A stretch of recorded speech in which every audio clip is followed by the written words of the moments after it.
Clements Homebrew, coming at you with an interesting beer review. It's a homebrew review, and this one comes to me from Sjporr himself. That's right. If you don't know who Sjporr is, it's Sjporr. Look him up on YouTube. Watch some of his videos. A good man, good friend, and so he was kind enough to send me a bunch of beers for Christmas and a few other goodies that I'm sharing with the missus. And but this one came with a particularly interesting challenge. This is American Pale Ale. I'm going to just grab a sheet here. All right, so let me read this to you real quick. The American Pale Ale, he says, this is a traditional pale ale and the third beer I brewed on the new system. So he's got a new system and he's improved his brewing, which I'm excited to be trying. Said, I learned about diacetyl rest in the fermenting process with this one, meaning I didn't do one. And I'm curious if you picked that up. I currently have this on tap and enjoy it as a super easy drinker. So if you're not familiar with diacetyl, diacetyl is something that occurs in the fermenting process.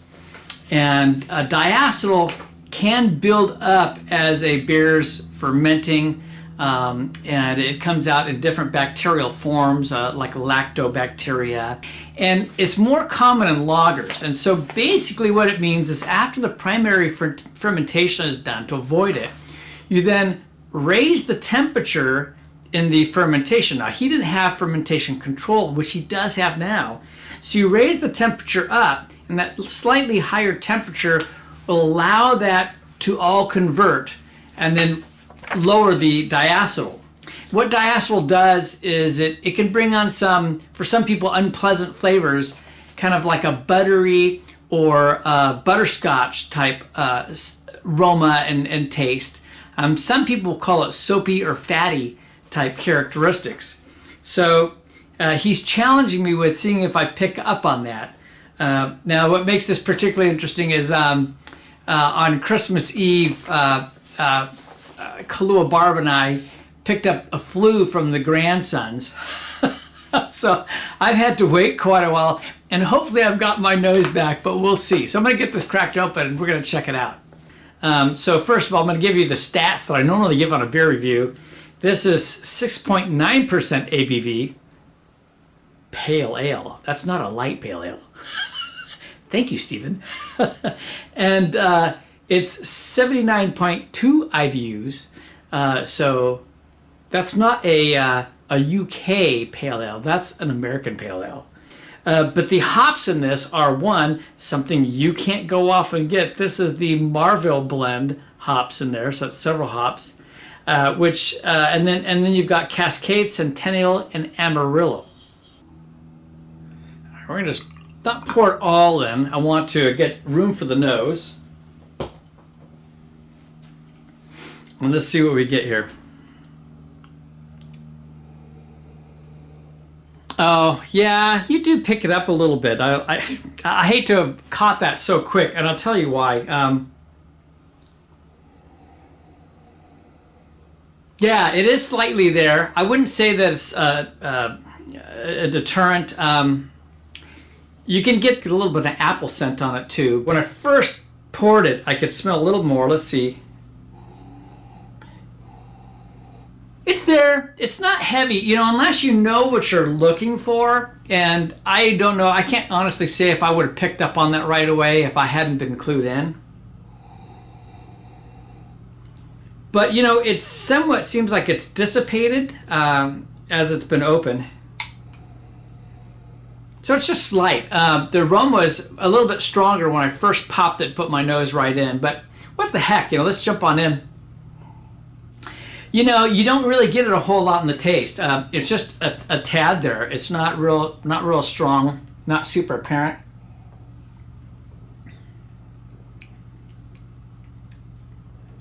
No, I can still get it. It's in there.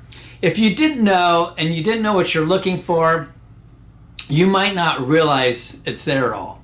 You would just think that's a characteristic of the beer. And the reason I say that, sometimes brewers will actually, probably not in a pale ale, but there are some brewers that will play around with this and the diacetyl, and they'll actually intentionally create some diacetyl to create the buttery butterscotch flavors. So experiment with that on beers that maybe you want it to have some of that characteristic.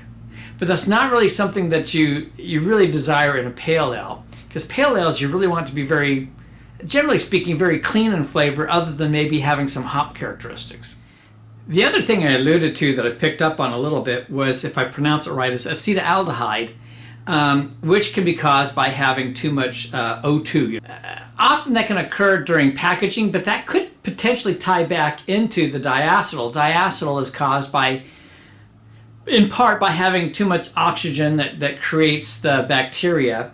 And so then you could end up, when you package it, that you end up with the acetaldehyde, which gives it that little bit of green apple quality, which I picked up on when I first opened it up. I think had you have given it the diacetyl rest, then it probably would have cleaned up the beer. You might not have gotten that in the beer as well, and so it would have cleaned up both.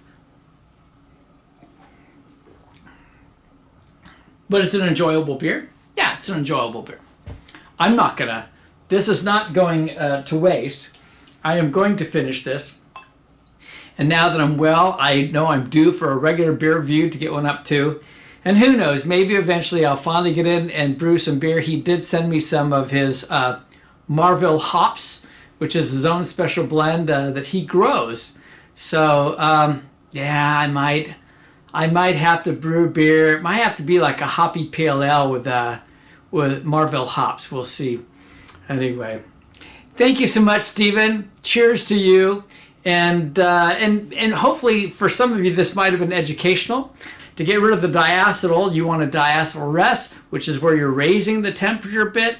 What that does is it allows the yeast to kind of get a little bit of break from that cooler temperature, and then you give it a little bit of time, because then it's going to start eating up that oxygen. It's going to scavenge it, and it's going to clean the beer up for you. It will do that for you, and you have to give it its opportunity and raising the temperature. And by the way, that is something that I do with my beers with my temp controller. I would raise the temperature up typically, and then drop it back down and let it finish out a little bit more before I would pull it off. It's a good practice to do. I got to put in a little plug here real quick. Many of you know my nephew, Josh Hoover, who has been known as Man Beer Pig 1122334455 and Pure One Brewing, and also then Main Brew guy, Gary, who has done lots and lots of homebrew videos. They've gotten together and they're going to be opening up a brewery in Florida. It is the Chubby Mermaid Brewing Company, and I'll try to put a link down to their Facebook page.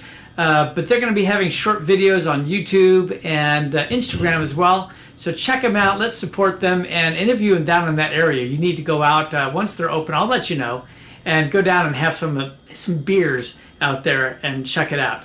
So this is Kevin at Clemens Homebrew saying life's too short to drink cheap beer, and I'll see you in the next beer review or home beer review. See y'all. Cheers.